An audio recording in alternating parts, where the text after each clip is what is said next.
Strategy is also left up to the player. Everywhere you go, developments change. I'd say it's less like you are controlling yourself, but rather that you are a character in this world. I want to entice players with the melody in the battles. The protagonist gets involved in the selection race, and as the story unfolds, he embarks on a journey to travel around the country and gather support. When I look back and see what is being created now, I realize it is quite a grand game. While it's a story that has several twists and leaves you wondering what happens next, the game is also really fun. And I feel that it's shaping up to be a very rewarding experience.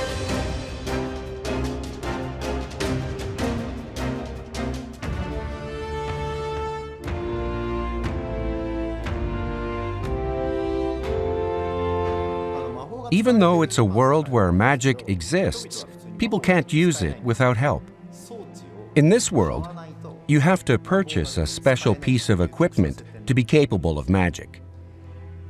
Magic is a kind of power that is supposed to spring from a person's imagination, but that art has been lost over time. Now, magic has more restrictions. In other words, people have become reliant on the world's magical tools. That said, the main characters are able to transform their own bodies into weapons, which we call archetypes. People are born with various heroic aspects, but these embodiments are typically never awakened. And when they are, it's not as though it was predetermined. An awakening happens by interacting with others and being inspired by their actions. For example, you might think to yourself that someone acts very much like a knight, or another person might seem like a true warrior. By making this connection, the archetype of the warrior, which has been dormant within you since birth, is awakened. That's how the system works. The game is set in a kingdom, but the king has been killed. The king who is killed in the process gives way to the person who will gain popularity among the people as the next king. In modern terms, you'd call this an election. This is where the story starts, as this sort of election is cast on the world in the form of magic. The goal of becoming king is a classical one, but the road to that goal is full of ups and downs. And I think one of the things to look forward to is the mystery of how it unfolds. Under this election magic, anyone can become king if he or she becomes the most popular. There will be people who make outrageous promises to gain popularity, and some pretty interesting battles and turmoil unfold.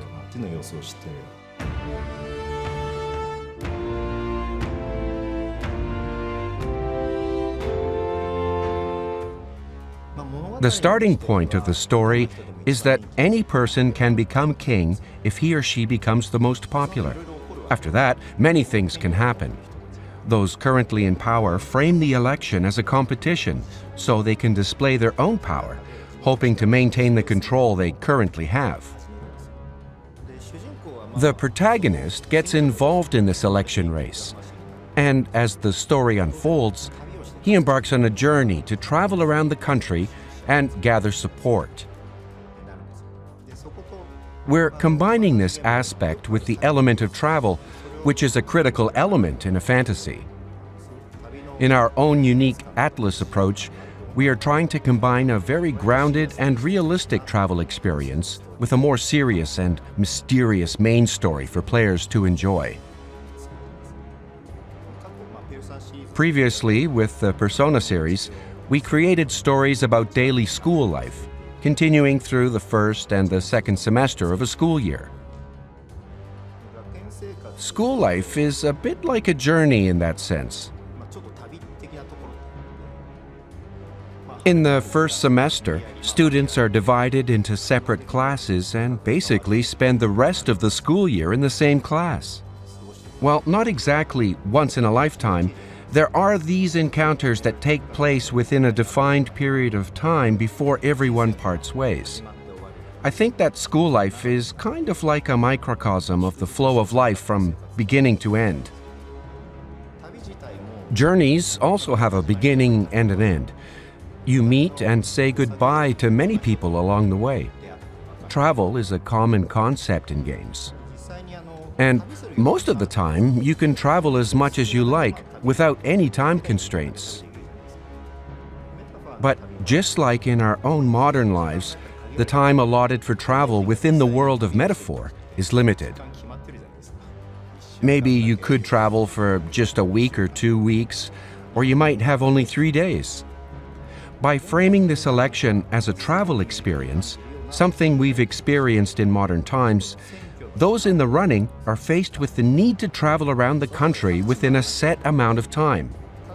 In order to turn the people you meet across the world into supporters, you have to fight a variety of battles. Basically, the idea is to follow the main storyline and enjoy how it leaves you wondering what could happen next. But in terms of the time you have between those major events, the strategy you make and the order you do things in is all left up to the player. I guess it puts you in a situation where you're playing and you're not sure what the correct answer is, but in a good way. When you've got this dungeon that you absolutely have to clear, for example, do you head straight there to get it done? Or because this dungeon looks difficult, do you make all kinds of plans to, for example, do this other quest over here first and do some leveling up and then go there? I don't know how to describe it, but you can make judgment calls as you play, where you'll consider the difficulty of each quest or the sense of danger you feel, and you'll feel a sense of accomplishment for having completed a quest based on those assessments. I think one of the main attractions of this game is that it takes the good part of the Persona series to date, which progressed on a schedule, and adapts it in a way that perfectly matches the storyline for this work and the travel system we've created.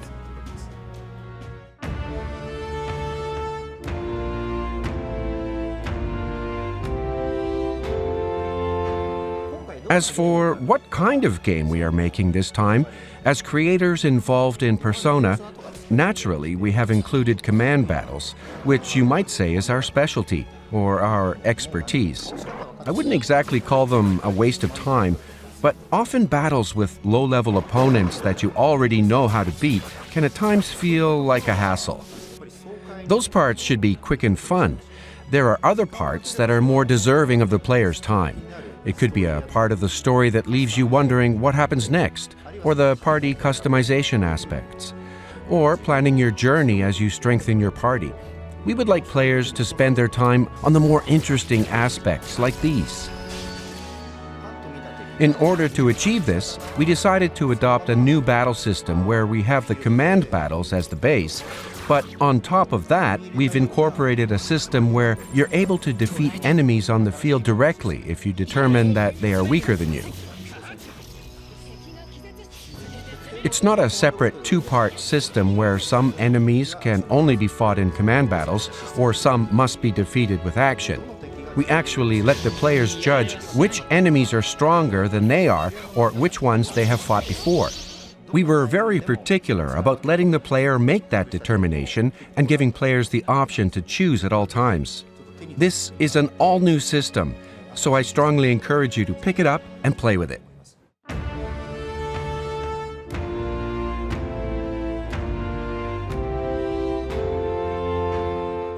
The main character wears a checkered coat, and some people said, "Isn't it strange that he is traveling wearing white clothes that can get dirty?" I designed the protagonist with the idea that I wanted to create a character with a sense of style, prioritizing design. Both Persona and Metaphor don't have a name for the protagonist, meaning they're the player's characters. But the context in which I designed the protagonist this time is a bit different.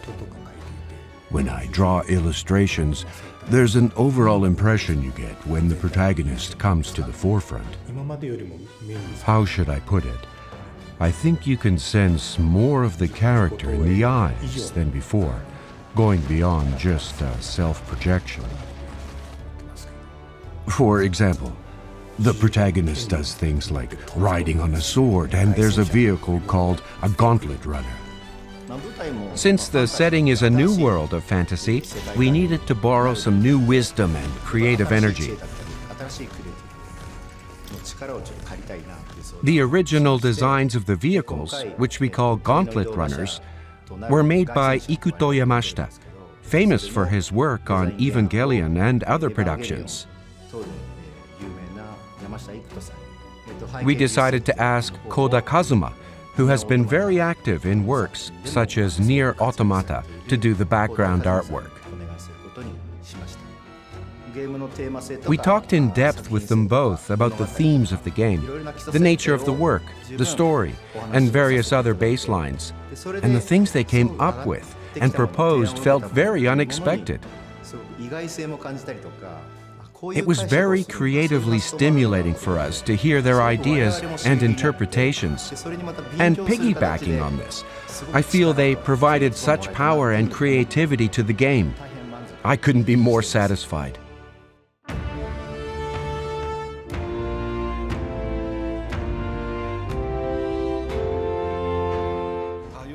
I feel that the diversity of the music is very extensive and broad in range.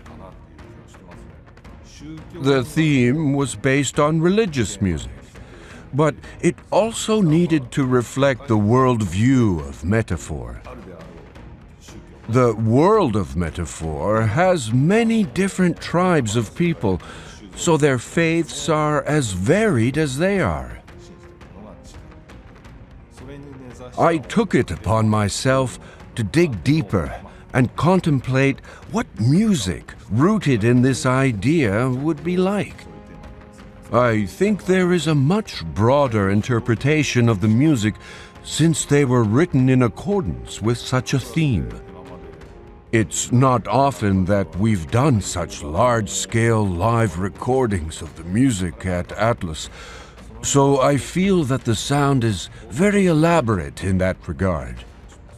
We are taking a different approach than with Persona.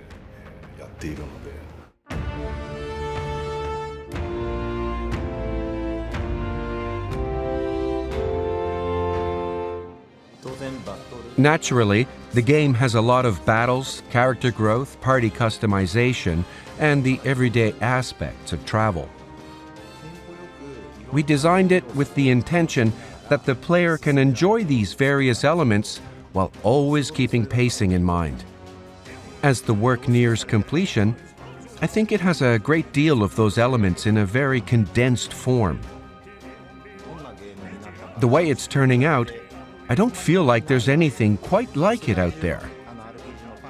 I wanted to bring Metaphor ReFantazio to RPG fans around the world. I can't talk specifics yet, but I would like to bring a demo of the game to events in countries around the world, so you can play through it for yourself. So I look forward to meeting you, and I hope you will continue to support us.